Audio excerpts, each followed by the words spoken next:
Heat. क्या करूंगा? जरा गौर करो भाई, आपकी तवज्जो नहीं होती, इधर तवज्जो दो। जी मेरा बेटा, तो मैं क्या बता रहा था, बोलिए। मैं इसको हीट करूंगा। अब फर्ज करें कि ए का बॉइलिंग पॉइंट है 78 डिग्री सेंटीग्रेड और बी का बॉइलिंग पॉइंट है क्या, 100 डिग्री सेंटीग्रेड। तो टेम्परेचर जब ऊपर जा रहा होगा तो पहले किसकी बारी आएगी बॉयल होने की? ए की।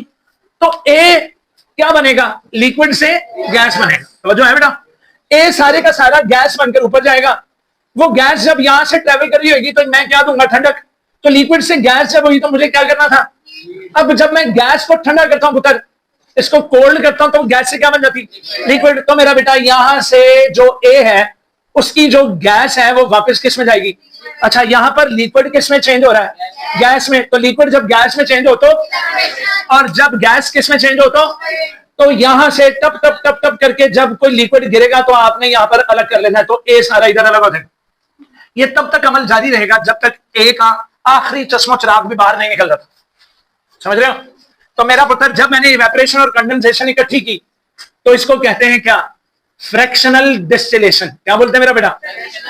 तो कोई पूछे कि ये सर ने क्या किया है, कहना सर ने ना फायदा उठाया कि दो लिक्विड्स आपस में मिक्स है, दोनों के बॉइलिंग पॉइंट अलग अलग थे।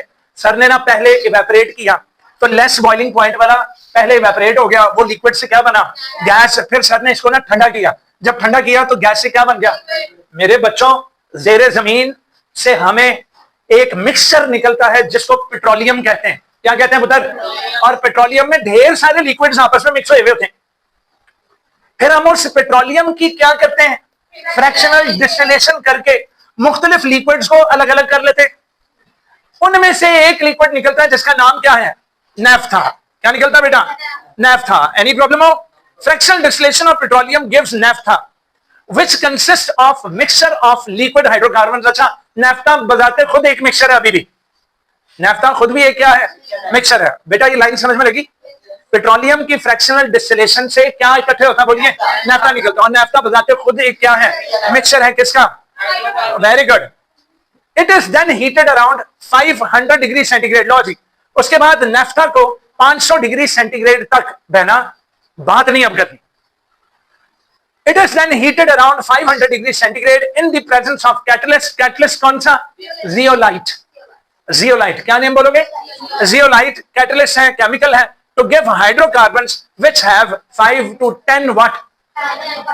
यानी कि पेंटेन से लेकर कहां तक? डिकेन तक आपके पास एल्केन्स बनते हैं। है भाई?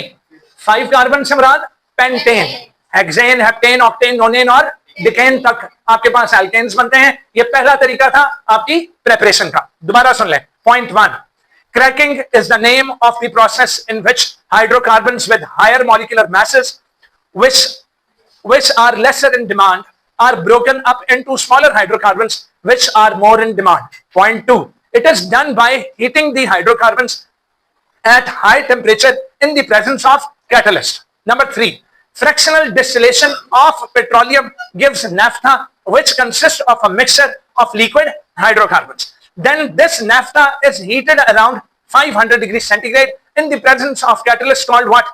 Zeolite, to give hydrocarbons which have 5 to 10 carbon atoms, that is pentane to decane। जी मेरे भैया, जियोलाइट बेटा केमिकल है ना पुत्र, सोडियम जियोलाइट, कैल्शियम जियोलाइट, ये डिपेंड्स। लें जी, आगे इक्वेशन पता लग गई? बोलिए। इक्वेशन पढ़ी जा रही? Very good. जरा रीडिंग कीजिए मुकम्मल। ये ले, रीडिंग करें जरा जी। Cracking is the name of a process in which hydrocarbon with high equation की naphtha mixture of hydrocarbon, heat, zeolite, alkanes and alkenes containing 5 to 10 carbon atoms। Well done, easy मेरा बच्चा। चलिए जी आगे चलते हैं। यार इतना नजर ही कुछ नहीं आना जी जनाब। Interesting information. क्या मेरा बेटा? जिंदगी में कभी हाईलाइटर इस्तेमाल किया आपने किताबों में? हाईलाइट किसे करते हैं? अनइंपॉर्टेंट क्योंकि इंपॉर्टेंट। तो अगर आपकी किताब में कोई चीज कलर की गई है या उसको डब्बे में कैद किया गया है या उसको टॉपिक से अलहदा लिखा गया है तो जाहिलो वो चीज इंतहा की क्या है? इंपॉर्टेंट है। अब बच्चे क्या करेंगे जब तैयारी करते हैं? और बॉक्स छठ बड़ा बॉक्सों की करना है, वो फिर एग्जामिनर आपको पेपर में ऐसा बॉक्स मारेगा ना कि लगेगा बता आपको